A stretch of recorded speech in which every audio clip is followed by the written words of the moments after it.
नमस्कार।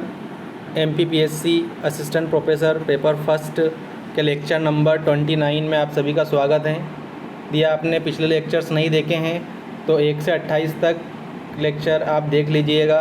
पूरी प्लेलिस्ट बनी है MP assistant professor paper first MP GK and ICT नाम से, तो वहाँ जाके आप देख लीजिएगा। आज का हमारा लेक्चर है फुल लेंथ टेस्ट, जिसमें हम डीएसपी 2021 में पूछा गया पेपर, डीएसपी रेडियो 2021 में पूछा गया पेपर यहाँ पे डिस्कस करेंगे। पूरे 50 प्रश्नों का सेट है और ये आपके लिए बहुत यूज़फुल होने वाला है। पिछले जो भी लेक्चर्स हैं उनमें मैंने फुल लेंथ टेस्ट करवाया आपको, तो ये 5वें नंबर का फुल लेंथ टेस्ट है, FLT नंबर 5। इससे पहले lecture number 12, lecture number 13, lecture 25, lecture 27, ये इन लेक्चर्स में मैंने आपको फुल लेंथ टेस्ट 1, 2, 3 एंड 4 करवाए हैं। आज का लेक्चर नंबर 29 है, जिसमें मैं आपके लिए फुल लेंथ टेस्ट नंबर 5 लेकर आया हूँ। तो ये हम स्टार्ट करते हैं 50 प्रश्नों का पूरा सेट जल्दी से। देखिए, पूरा आपका MPPSC assistant professor paper first की तर्ज पर है। ये पूरा पेपर पूरा पैटर्न के अनुसार है, जिसमें एमपीजीके, आईसीटी और करंट अफेयर संबंधित क्वेश्चन पूछे जाएंगे। तो करंट अफेयर्स आप अच्छे से पढ़ लीजिएगा, अभी का लेटेस्ट है ना, ये 2021 का पेपर था तो उस टाइम का करंट अफेयर इसमें होगा। तो यहाँ पे देखिए, पहला प्रश्न है, फिशिंग का प्रयास निम्नलिखित में से किसके द्वारा किया जाता है। पहले क्वेश्चन यहाँ पे आईसीटी क्वेश्चन है ना, तो फिशिंग का प्रयास निम्नलिखित में किसके द्वारा किया जाता है। ईमेल, SMS, फ़ोन कॉल्स, मतलब सभी के द्वारा। 1 का क्या हो जाएगा, यहाँ पे डी हो जाएगा। नेक्स्ट क्वेश्चन है आपका क्वेश्चन नंबर 2, इलेक्ट्रॉनिक माध्यम से की जाने वाली निम्नलिखित में से कौन सी परस्पर क्रिया या इंटरेक्शन ई गवर्नेंस नहीं है। मैंने आपको पहले ही बताया, क्वेश्चन आपको अच्छे से पढ़ना है ना। क्या पूछा है, ई गवर्नेंस नहीं है ये पूछा है। शासन एवं नागरिकों के मध्य, शासन एवं व्यापार के मध्य, शासन के आंतरिक कार्य के मध्य, नागरिक को व्यापार के आंतरिक कार्यों के मध्य। तो 2 का हो जाएगा डी, ये वाला ई गवर्नेंस वाला प्रकार नहीं है। तो 2 का क्या हो जाएगा, यहाँ पे डी हो जाएगा। नेक्स्ट क्वेश्चन है आपका क्वेश्चन नंबर 3। देखिए, भारतीय राष्ट्रीय भुगतान निगम NPCI, national payments corporation of India, full form भी पूछ सकते हैं। मैंने आपको पहले ही बताया है कि फुल फॉर्म से संबंधित क्वेश्चन एग्जाम में आएंगे। और web browser, search engine, e governance, e commerce, ये सभी टॉपिक आप 1 बाय 1 अच्छे से पढ़िएगा इनको, है ना। तो भारतीय राष्ट्रीय भुगतान निगम या national payments corporation of India द्वारा जारी किए गए कार्ड का नाम क्या है, ये पूछा गया था। तो क्या नाम है, रुपे कार्ड, है ना। 3 का सी हो जाएगा। नेक्स्ट क्वेश्चन है आपका, निम्नलिखित में से कौन सी मेमोरी अस्थिर है ना। तो रैम, रोम, पी रोम या ईपी रोम। तो ये सब स्थिर मेमोरी है, और कौन सी अस्थिर है, तो वो है रैम। और इनके फुल फॉर्म भी आपको याद होना चाहिए। रैम का फुल फॉर्म क्या होता है, रैंडम एक्सेस मेमोरी। ये क्या है, यहाँ पे अस्थिर मेमोरी है। 4 का ए हो जाएगा। रोम क्या है, read only memory. P ROM क्या है, प्रोग्रामेबल रीड ओनली मेमोरी। और ई पी रोम क्या है, erasable programmable read only memory. तो इनके फुल फॉर्म आप अच्छे से याद रखिएगा, एग्ज़ाम में पूछ सकते हैं। 4 का यहाँ पे जो आंसर है वो ए हो जाएगा। नेक्स्ट क्वेश्चन है, विस्फोटकों की पहचान के लिए DRDO द्वारा विकसित रोबोटिक यंत्र का नाम क्या है। DRDO का फुल फॉर्म भी याद होना चाहिए, डिफेंस रिसर्च डेवलपमेंट ऑर्गेनाइजेशन, है ना। तो इसका फुल फॉर्म, इसका जो आंसर क्या हो जाएगा, डी, दक्ष। उस रोबोटिक यंत्र का नाम क्या रखा था, दक्ष रखा था। 5 का डी हो जाएगा। नेक्स्ट क्वेश्चन है आपका क्वेश्चन नंबर 6। देखिए, ई कॉमर्स में किस डिजिटल भुगतान पद्धति का प्रयोग किया जाता है। ई कॉमर्स सभी बताया मैंने आपको, ई कॉमर्स संबंधित क्वेश्चन एग्जाम में आता है। Internet banking, banking card, mobile wallet, सभी का उपयोग किया जाता है। तो 6 का यहाँ पे क्या हो जाएगा, डी हो जाएगा। नेक्स्ट क्वेश्चन है आपका UPI जो है उसका फुल फॉर्म पूछा है। देखो यहाँ पर किसका संक्षिप्त रूप है जिसका आमतौर पर उपयोग भुगतान हेतु किया जाता है। तो हम सभी जानते हैं क्या हो जाएगा इसका, यूनिफाइड पेमेंट्स इंटरफेस। 7 का जो है वो ए हो जाएगा, यूनिफाइड पेमेंट्स इंटरफेस। अच्छे से याद रखिएगा, इंपॉर्टेंट है। नेक्स्ट क्वेश्चन है आपका, देखो सर्च इंजन का क्वेश्चन भी आ गया इसमें, कि निम्नलिखित में से कौन सा सर्च इंजन नहीं है ये पूछा है हमें। अल्टा विस्टा, माइक्रोसॉफ्ट एज, याहू और लाइकस। तो ये भी सर्च इंजन है, ये भी सर्च इंजन है और ये भी सर्च इंजन है। कौन सा नहीं है सर्च इंजन? तो माइक्रोसॉफ्ट एज। तो 8 का क्या हो जाएगा? बी हो जाएगा। नेक्स्ट क्वेश्चन है, भारतीय मूल की सोशल नेटवर्किंग साइट का नाम क्या है? ट्विटर, टिकटॉक, इंस्टाग्राम या कू? तो भारतीय मूल की पूछा है यहाँ पर। तो भारतीय मूल की सोशल नेटवर्किंग साइट क्या है? कू। 9 का डी हो जाएगा। नेक्स्ट क्वेश्चन है आपका क्वेश्चन नंबर 10। अब देखो एमपी संबंधित प्रश्न आ गए। इंदिरा गांधी सागर बांध मध्य प्रदेश कौन सी नदी पर निर्मित है? 10 का हो जाएगा आपका ए। कौन सी नदी पर है? नर्मदा नदी पर। फिर देखिए आप नेक्स्ट क्वेश्चन है क्वेश्चन नंबर 11। मध्य प्रदेश की पहली विधानसभा कब गठित हुई? ये पूछा गया है। कब गठित हुई थी?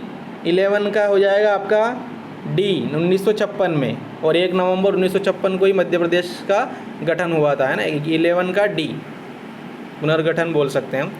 11 का डी हो जाएगा। नेक्स्ट क्वेश्चन है, मध्य प्रदेश वित्तीय निगम का मुख्यालय किस जिले में है? वित्तीय निगम का मुख्यालय सभी को पता होगा, कहाँ पर है? इंदौर में।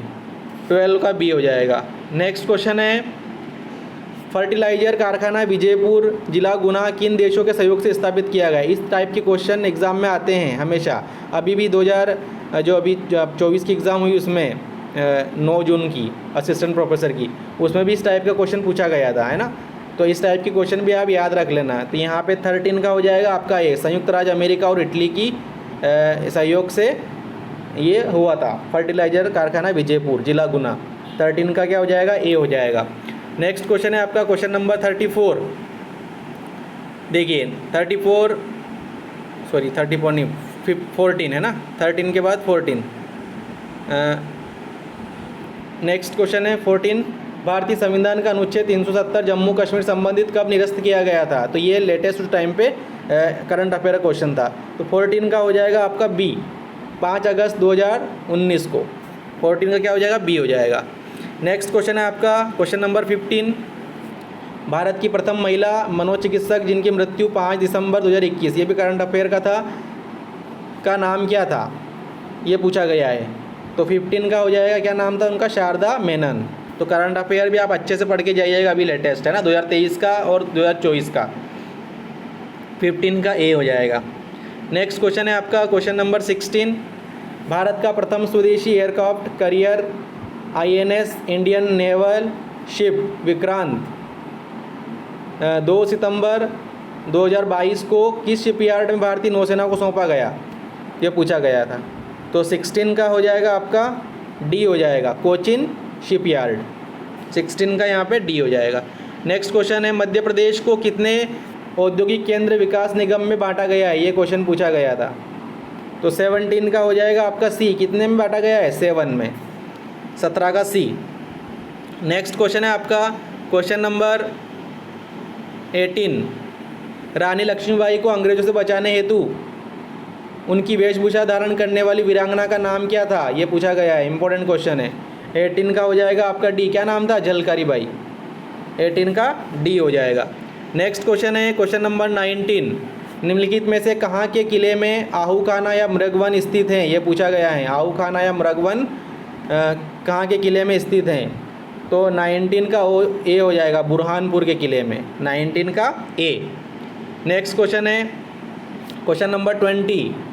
भगोरिया पर्व किस त्यौहार से संबंधित हैं? मतलब कब ये पर्व मनाया जाता है? तो ये होली के समय है ना। 20 का क्या हो जाएगा? बी हो जाएगा, होली के समय है ना, ये हो जाएगा। नेक्स्ट क्वेश्चन है 21। होशंगाबाद हुंकार किसकी कृति है? ये कृति पूछ ली, देखो यहाँ पर रचना, होशंगाबाद हुंकार। तो 21 का हो जाएगा आपका बी, प्रयागदत्त शुक्ल की कृति है होशंगाबाद हुंकार। आप ये मध्य प्रदेश के जो भी कवि, लेखक, साहित्यकार हैं उनके बारे में अच्छे से पढ़ के जाइएगा, उनकी रचनाओं के बारे में अच्छे से पढ़ के जाइएगा। ये क्वेश्चन आता है एग्जाम में। 21 का क्या हो जाएगा? यहाँ पे बी हो जाएगा। नेक्स्ट क्वेश्चन है आपका क्वेश्चन नंबर 22। देखिए काकनाथ, ये बहुत इंपॉर्टेंट क्वेश्चन है, पहले पूछा जा चुका है। काकनाथ का आधुनिक नाम क्या है? तो क्या है? सांची। काकनाथ जो है वो पुराना नाम था सांची का, काकनाथ है ना। तो 22 का यहाँ पे सी हो जाएगा। नेक्स्ट क्वेश्चन है आपका क्वेश्चन नंबर 23। रानी दुर्गावती के पिता का नाम क्या था? ये पूछा गया है। रानी दुर्गावती के पिता का नाम। 23 का हो जाएगा बी, शालीवाहन। 23 का बी हो जाएगा। नेक्स्ट क्वेश्चन है आपका, किस वर्ष झंडा सत्याग्रह हुआ था? इंपॉर्टेंट क्वेश्चन है। 24, किस वर्ष झंडा सत्याग्रह हुआ था? तो 24 का हो जाएगा ए, 1923 में। 24 का ए हो जाएगा। नेक्स्ट क्वेश्चन है आपका क्वेश्चन नंबर 25, राई परंपरा क्या है? ये पूछा गया है। तो हम जानते हैं कि राई क्या है? मध्य प्रदेश का राजकीय लोक नृत्य है। तो 25 का यहाँ पे सी हो जाएगा। क्या है ये? लोक नृत्य, और मध्य प्रदेश का राजकीय लोक नृत्य है। क्वेश्चन नंबर 26, देखिए, निम्नलिखित में से कौन सी नदी नर्मदा नदी की सहायक नदी नहीं है? ये पूछा है। थोड़ा सा ध्यान से पढ़ना है क्वेश्चन हमें। यहाँ पूछा है नहीं है। क्वेश्चन नंबर 26, हिरन है, गोई है, हथीनी है, कौन सी नहीं है? देनवा। तो कमेंट करके बताइएगा कि देनवा किस नदी की सहायक नदी है ना। 26 का यहाँ पे जो है वो बी हो जाएगा। देनवा जो है नर्मदा की सहायक नदी नहीं है। तो किसकी है ये कमेंट करके बताइएगा। क्वेश्चन नंबर 27, मध्य प्रदेश में सबसे अधिक तापमान पाया जाता है, कहाँ पे पाया जाता है? 27, क्वेश्चन नंबर 27 तो कहाँ पाया जाता है? 27 का हो जाएगा आपका बी, ग्वालियर में। सबसे अधिक तापमान कहाँ पे इनमें से? ग्वालियर में पाया जाता है। 27 का बी हो जाएगा। नेक्स्ट क्वेश्चन है आपका क्वेश्चन नंबर 28, सियारी क्या है? ये पूछा है हमें। 28, सियारी क्या है? 28 का हो जाएगा, सियारी एक फसल है ना। 28 का सी हो जाएगा। क्वेश्चन नंबर 29, किस ऐतिहासिक स्मारक को खाम बाबा के नाम से जाना जाता है? क्वेश्चन नंबर 29, किस ऐतिहासिक स्मारक को खाम बाबा के नाम से जाना जाता है? 29 का हो जाएगा आपका ए, विदिशा का गरुड़ स्तंभ। 29 का क्या हो जाएगा? ए हो जाएगा। नेक्स्ट क्वेश्चन है क्वेश्चन नंबर 30, बुंदेलखंड प्रदेश की सबसे ऊंची चोटी है। ये पूछा है कि कौन सी बुंदेलखंड प्रदेश की सबसे ऊंची चोटी है? तो वो है 30 का आपका डी हो जाएगा, सिद्ध बाबा। और मध्य प्रदेश की सबसे ऊंची चोटी कौन सी है? धूपगढ़। ये कहाँ पे स्थित है कमेंट करके बताइएगा, कौन सी पहाड़ी में, तो कौन सी श्रेणी में? यहाँ पे 30 का आपका डी हो जाएगा।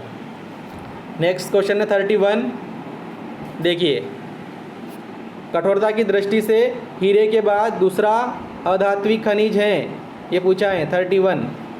तो 31 का हो जाएगा आपका B, corundum. Question number 32, Madhya Pradesh में पाए जाने वाले मैग्नीज अयस्क में मैग्नीज की मात्रा पाई जाती है, कितनी पाई जाती है? ये पूछा है। मैग्नीज नगरी किसे कहा जाता है? बालाघाट को। तो 32 का यहाँ पे क्या होना चाहिए? क्वेश्चन नंबर 32 यहाँ पे क्या डिलीट किया गया था, इसका एग्जैक्ट आंकड़ा नहीं था ये। तो इसका आप बताइएगा, मध्य प्रदेश में पाए जाने वाले मैग्नीज अयस्क में मैग्नीज की मात्रा कितनी होती है, ये आप कमेंट करके बताइएगा। 32 यहाँ पे आयोग द्वारा डिलीट किया गया था। क्वेश्चन नंबर 33, नेपा के कागज़ कारखाने को शक्ति प्रदान करने के लिए एक तापी विद्युत केंद्र स्थापित किया गया। वेदांत में, सतपुड़ा में, चांदनी में, उपयुक्त में से कोई नहीं। तो 33 का हो जाएगा आपका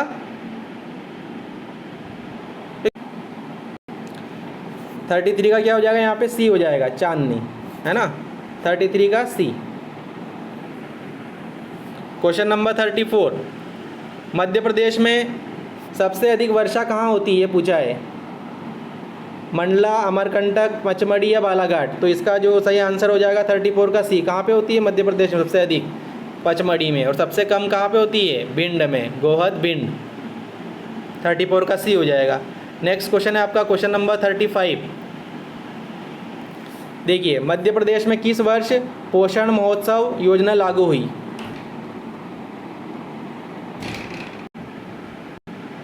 देखिए, क्वेश्चन नंबर 35 जो है उसका आंसर क्या हो जाएगा? 35 का सी। किस वर्ष की गई थी? 2020 में। किस वर्ष पोषण महोत्सव योजना लागू की गई? तो 2020 में। 35 का सी हो जाएगा। नेक्स्ट क्वेश्चन है क्वेश्चन नंबर 36, देखिए, 2011 की जनगणना के अनुसार मध्य प्रदेश के किस जिले में लिंगानुपात सबसे अधिक है? इंपॉर्टेंट क्वेश्चन है, हर बार पूछा जाता है। 36 तो कहाँ पे है? बालाघाट में। कितना है? 1021। सबसे कम कहाँ पर है? भिंड में, 837। तो याद रखिएगा। 36 का यहाँ पे डी हो जाएगा। वर्ष 2011 की जनगणना के अनुसार मध्य प्रदेश की न्यूनतम बाल जनसंख्या पूछी है वाला जिला कौन सा है? सबसे कम बाल जनसंख्या किस जिले में है, ये पूछा है हमें। तो 37 का हो जाएगा आपका हरदा। 37 क्या हो जाएगा? 37 का सी हरदा। क्वेश्चन नंबर 38, मध्य प्रदेश में पंचायत राज अधिनियम कब बनाया गया था ये पूछा है। कब बनाया गया था ये पूछा है 38। तो 38 का हो जाएगा आपका बी। कब बनाया गया था 1993 1993 में। 38 का बी हो जाएगा। नेक्स्ट क्वेश्चन है आपका क्वेश्चन नंबर 39। देखिए क्वेश्चन नंबर 39 क्या है। मध्य प्रदेश में लाख बनाने का एक शासकीय कारखाना स्थित है। माइनर फॉरेस्ट प्रोड्यूस, लाख बनाने का इम्पोर्टेंट क्वेश्चन है ये। 39 कहाँ पे है, उमरिया। लाख बनाने का सरकारी कारखाना कहाँ पर है, तो ये उमरिया में है। 39 का सी हो जाएगा। अगर आपने चैनल को सब्सक्राइब नहीं किया है तो कृपया सब्सक्राइब कर ले, बेल आइकन को प्रेस कर ले और वीडियो को लाइक भी कर लें, है ना। और ये आप को समय से नोटिफिकेशन मिले इसके लिए आप बेल आइकन को प्रेस कर लीजिएगा। और हम अभी आपके 10 से 12 दिन को और बचे हैं इस पेपर में। 4 अगस्त को आपका पेपर है, तो हम कोशिश करेंगे कि आपके लिए और फुल लेंथ टेस्ट लेकर आएँ, ICT संबंधित क्वेश्चन लेके आएँ, है ना, MPG के संबंधित प्रश्न लेकर आएँ। तो आप जुड़े रहिए हमारे साथ। नेक्स्ट क्वेश्चन है क्वेश्चन नंबर 40। देखिए, निम्नलिखित में से किसे मध्य प्रदेश विधानसभा भंग करने का अधिकार है। तो 40 का वो सरल प्रश्न है, क्या किसको है, 40 का ए हो जाएगा। 39 कर लिया था ना, लाख बनाना सरकारी कारखाना कहाँ पर है, उमरिया में। 39 का सी और 40 का ए हो जाएगा, है ना। क्वेश्चन नंबर 41, मध्य प्रदेश के नीमच जिले के कौन से गांव में 130 मेगावाट क्षमता का सौर ऊर्जा संयंत्र स्थापित किया गया है। नीमच जिले कौन से गांव में किया गया ये पूछा गया है हमें। तो 41 का जो है आपका बी हो जाएगा, भगवानपुरा में। 41 का क्या हो जाएगा, बी। नेक्स्ट क्वेश्चन है क्वेश्चन नंबर 42, निम्नलिखित में से कौन सी मध्य प्रदेश और उत्तर प्रदेश की संयुक्त परियोजना नहीं है ये पूछा है हमें। मध्य प्रदेश और उत्तर प्रदेश की संयुक्त परियोजना नहीं है ये पूछा है। तो 42 का क्या हो जाएगा, ए। सिंध परियोजना जो है वो मध्य प्रदेश और उत्तर प्रदेश की संयुक्त परियोजना नहीं है। बाणसागर है, भांडेर नहर है और उर्मिल परियोजना, तीनों है, लेकिन 42 का ए हो जाएगा, यहाँ पे नहीं पूछा था। तो कौन सी नहीं है, सिंध परियोजना, 42 ए। नेक्स्ट क्वेश्चन है आपका क्वेश्चन नंबर 43। देखिए, मध्य प्रदेश में प्रभाष जोशी पुरस्कार, इंपॉर्टेंट क्वेश्चन है, किस खेल से संबंधित हैं। 43 का जो है आपका डी हो जाएगा। किससे संबंधित हैं, मलखम्ब से, है ना। और मलखम्ब जो है वो मध्य प्रदेश का राजकीय खेल है, ठीक है। तो इससे संबंधित फैक्ट्स आप पढ़ लीजिएगा। कब राजकीय खेल घोषित किया गया, मलखम्ब एकेडमी कहाँ पर है, ये सारी चीज़ें आप अच्छे से पढ़िएगा। 43 का डी, और कमेंट करके बताइएगा। 43 का यहाँ पे डी हो जाएगा। नेक्स्ट क्वेश्चन है, मध्य प्रदेश सरकार की संत रविदास स्वरोजगार योजना का संचालन निम्नलिखित में से किसके द्वारा किया जाता है। सरकार की संत रविदास स्वरोजगार योजना का संचालन ये किसके द्वारा किया जाता है ये पूछा है हमें। तो 44 का आपका हो जाएगा अनुसूचित जाति वित्त विकास निगम, अनुसूचित जाति वित्त विकास निगम द्वारा किया जाता है। 44 का बी हो जाएगा। नेक्स्ट क्वेश्चन है क्वेश्चन नंबर 45, 2020 में टोक्यो पैरालंपिक में भारत के किस खिलाड़ी ने भाला फेंक में स्वर्ण पदक जीता था। 45, तो 45 का हो जाएगा आपका सी। कौन से खिलाड़ी थे, सुमित अंतिल। 45 का यहाँ पे सी हो जाएगा। करंट अफेयर अच्छे से पढ़ के जाना है हमें। 8 से 10 प्रश्न करंट अफेयर से आने वाले हैं आपके पेपर में। 2020 में मुक्केबाजी के लिए मध्य प्रदेश का विक्रम पुरस्कार किस खिलाड़ी को प्रदान किया गया था, ये उस टाइम का करंट अफेयर क्वेश्चन था, है ना। तो 46 का हो जाएगा आपका बी, मंजू बम्बोरिया को। 46 का बी हो जाएगा। और कौन सा खिलाड़ी किस खेल से संबंधित है, ये से प्रश्न भी एग्जाम में पूछे जाते हैं। तो खिलाड़ियों के बारे में आप अच्छे से पढ़ के जाना। MP के 1 से 2 प्रश्न आपके एग्ज़ाम में आएंगे। 46 का बी। नेक्स्ट क्वेश्चन है आपका क्वेश्चन नंबर 47। देखिए, प्रसिद्ध पत्रकार माधवराव सप्रे का जन्म मध्य प्रदेश के किस गांव में हुआ था, ये पूछा है। 47, तो 47 का एक, दमोह के पथरिया गांव में। कहाँ पे हुआ था, दमोह के पथरिया गांव में। 47 का ए हो जाएगा। नेक्स्ट क्वेश्चन है आपका क्वेश्चन नंबर 48, इनमें से कौन सा भारतीय वैज्ञानिक मध्य प्रदेश संबंधित हैं। कौन सा भारतीय वैज्ञानिक मध्य प्रदेश से संबंधित है, क्वेश्चन नंबर 48। तो कौन है वो, तो 48 का डी हो जाएगा, अनिल काकोडकर। इंपॉर्टेंट क्वेश्चन है, अनिल काकोडकर, 48 का डी। नेक्स्ट क्वेश्चन है क्वेश्चन नंबर 49, निम्नलिखित में से कौन सा एक अर्धचालक है? तो 49 का सी, जर्मेनियम शुद्ध, 49 का सी हो जाएगा। Next question, next and last देखिए, मध्य प्रदेश सरकार ने भगवान बिरसा मुंडा स्वरोजगार योजना की अनुशंसा 2022 में किस तिथि पर की थी, ये पूछा है। 50 का सी हो जाएगा, 6 सितंबर को की थी। अनुशंसा कब की थी? 6 सितंबर को। 50 का सी, मध्य प्रदेश सरकार ने बिरसा मुंडा स्वरोजगार योजना की अनुशंसा 2022 में किस तिथि पे की थी? तो 6 सितंबर को। 50 का सी हो जाएगा। ये 50 क्वेश्चन का प्रैक्टिस सेट था, फुल लेंथ टेस्ट। आपको एक आइडिया हो जाएगा किस तरह से पेपर आता है और कैसे हमें अटैम्प्ट करना है। तो आपके 30 से 35 प्रश्न आपके MPGK से आएंगे, 15 से 20 प्रश्न ICT और करंट अफेयर से आएंगे। तो आप अच्छे से पढ़ के जाइएगा। प्रीवियस ईयर क्वेश्चन तो अच्छे से पढ़िए आप, ताकि आपको एक आइडिया हो जाए। और जिन MP सेट की तैयारी कर रहे हैं तो पेपर फर्स्ट के लिए भी इम्पोर्टेंट है, ICT UGC नेट वालों के लिए भी इम्पोर्टेंट है, तो वो भी यहाँ पर क्वेश्चन प्रैक्टिस कर सकते हैं। ठीक है, सभी को बहुत बहुत धन्यवाद। मिलते हैं नेक्स्ट लेक्चर में।